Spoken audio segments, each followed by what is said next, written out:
Let us calculate magnetic field due to a circular current carrying loop of radius r at its center. तो इसमें हम calculate करेंगे कि एक current carrying circular loop है, तो इस लूप की वजह से सेंटर पे मैग्नेटिक फील्ड क्या आएगा। तो ये रहा सेंटर। सो देखेंगे कि सेंटर पर मैग्नेटिक फील्ड क्या है due to current through this circular loop. Biot Savart law से हमें पता है कि जो मैग्नेटिक फील्ड है किसी भी पॉइंट पर वो होता है dB is equal to mu naught over 4 pi ideal sine theta over R square. तो सबसे पहले हमें यहां पर देखना कि करंट एलिमेंट क्या है। तो हमने कोई भी यहां पर करंट एलिमेंट लिया, आइडियल। ये है आर वेक्टर, जो रेडियस है इस लूप का। तो डायग्राम में हम क्लियरली देख सकते हैं कि जो वैल्यू है यहां पर एंगल की, the angle between DL vector and R vector is 90 degree. तो इस स्मॉल करंट एलिमेंट की वजह से मैग्नेटिक फील्ड क्या आएगा, मैं यहां पर थीटा 90 पुट करूंगा। तो 90 पुट किया तो sine 90 is 1, so we get the value mu naught over 4 pi ideal over R square. तो ये अभी सिर्फ एक करंट एलिमेंट की वजह से आया। अब टोटल जो लूप है उस लूप की वजह से कैसे कैलकुलेट करेंगे, जैसे हम नॉर्मली बाकी सारे केसेस में करते हैं कि पहले small magnetic field find out किया और टोटल फाइंड आउट करने के लिए हम इस इक्वेशन को इंटीग्रेट करेंगे।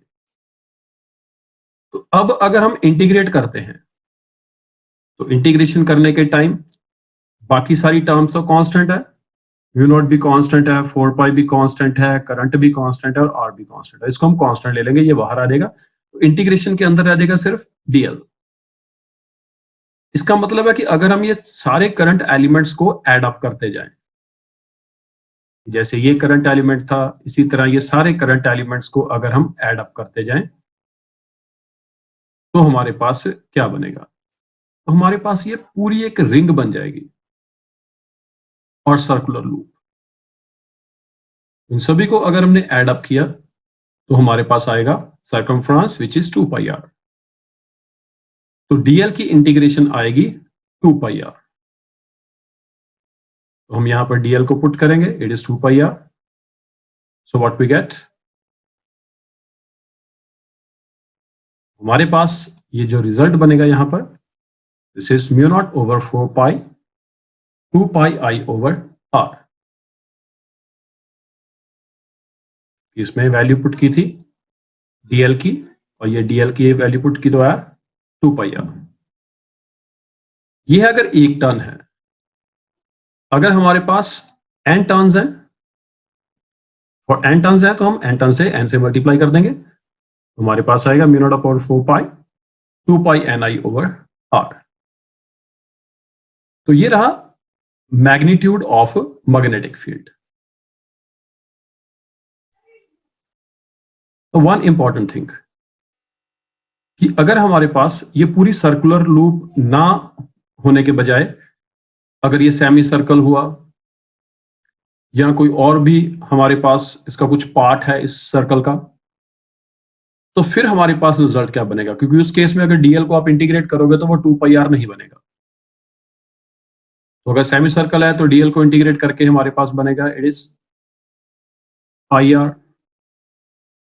अगर 1/4 पार्ट है तो फिर आपके पास pi r by 2 and so on.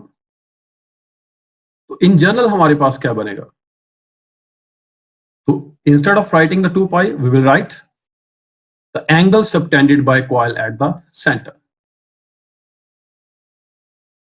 तो अगर ऐसा लिखते हैं तो हम किसी भी पार्ट के लिए इसको अप्लाई कर सकते हैं, जरूरी नहीं कि एक कंप्लीट सर्कल के लिए ही है।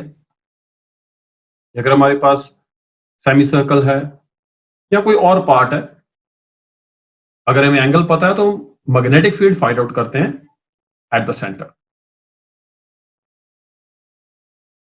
अब चलते हैं डायरेक्शन पे कि मैग्नेटिक फील्ड की डायरेक्शन क्या है सेंटर पे। तो अगर हम लूप को ऐसे ड्रॉ करते हैं और हमारे पास करंट की डायरेक्शन है ये,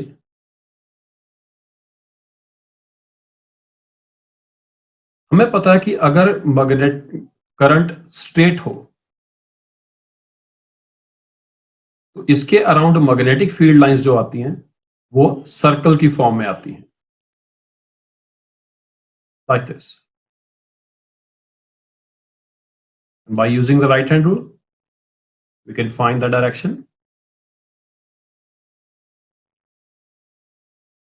अब इस लूप के आसपास तो मैग्नेटिक फील्ड जो होगा वो इसी तरीके से ही आएगा। ये करंट कैरिंग लूप्स जो हैं इसके अराउंड ऐसे सर्कल्स की फॉर्म में आएगा मैग्नेटिक फील्ड। लेकिन जैसे जैसे हम सेंटर की ओर जाएंगे ये सर्कल्स बड़े होते जाएंगे। Let me draw the direction. Magnetic field की डायरेक्शन बनेगी ये।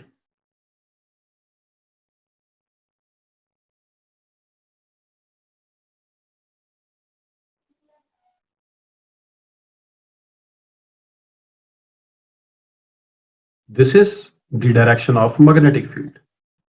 तो इस तरह से हम सेंटर की ओर जाते जाएंगे, हमारे पास मैग्नेटिक फील्ड आता जाएगा और जैसे ही हम सेंटर की ओर पहुंचेंगे बिल्कुल exactly at the centre,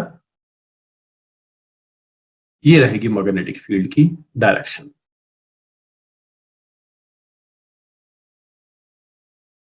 magnetic field इसके आसपास इस तरीके से ये मैग्नेटिक फील्ड लाइंस होंगी।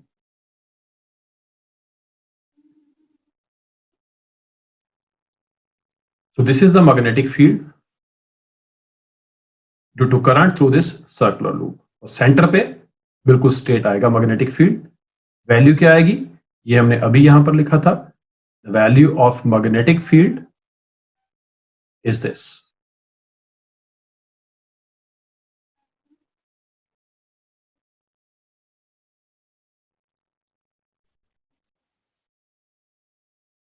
इस मैग्नेटिक फील्ड की डायरेक्शन को बताने के लिए हम यहां पर यूज करते हैं राइट हैंड रूल। इस रूल के अकॉर्डिंगली क्या है कि अगर हम अपने राइट हैंड को इस तरह से रखें, ये थंब जो है ग्रिप ऑफ फिंगर्स के परपेंडिकुलर हो, such that the curvature of fingers represents the direction of current।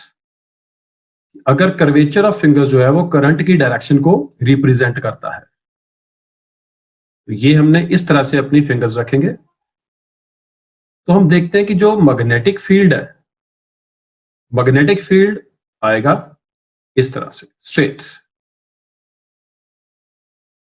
It will point in the direction of the magnetic field near the center of current loop।